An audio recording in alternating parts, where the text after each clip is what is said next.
Después de las elecciones de medio término, vamos a analizar el estado de los derechos sociales en la Argentina. Hay un discurso imperante en el mundo y en cada periodo neoliberal de que el Estado grande es un perjuicio para el crecimiento de la economía y que el costo del salario también es un impedimento para la evolución económica.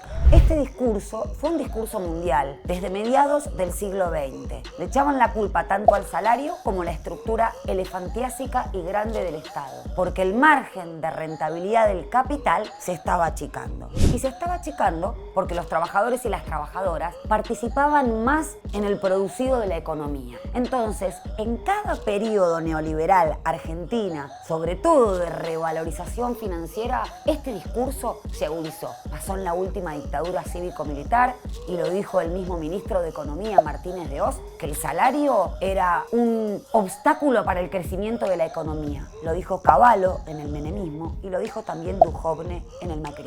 ¿Te acordás que María Eugenia Vidal, Mauricio Macri, Horacio Rodríguez Larreta, Lustó y todo el arco político de Juntos por el Cambio querían ir por tus derechos laborales, por tu indemnización ante el despido arbitrario y rebajarte el salario?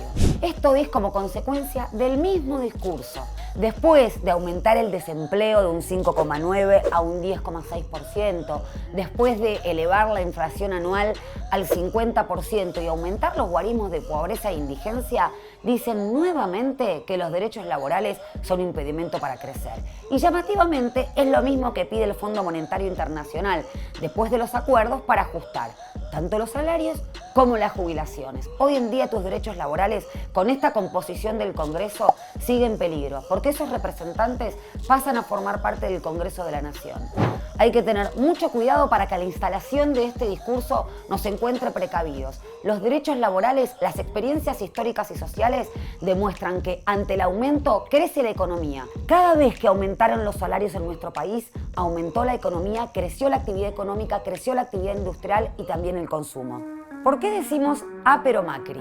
Porque Mauricio Macri y su gobierno fueron el que, por ejemplo, contrajeron el préstamo con el Fondo Monetario Internacional, que hoy en día se está renegociando y del cual depende la evolución y el aumento del crecimiento económico.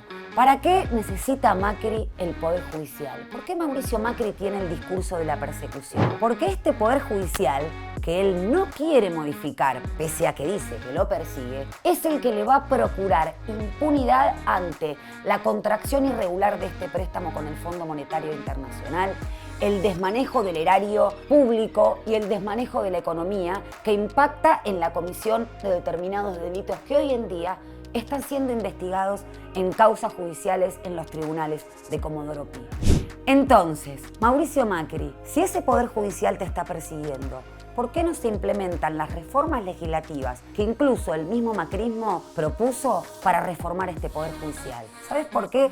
Porque este Poder Judicial, con todavía los lazos que hay en Comodoro Pi, es el que le va a procurar la impunidad a Mauricio Macri. En síntesis, con la composición actual del Congreso, el discurso de que tus derechos laborales son un obstáculo para la economía sigue presente en Juntos por el Cambio. Sobre todo ahora que presionan para que se llegue a un acuerdo de la renegociación de la deuda con el FMI y que eso implique la violación de tus derechos sociales.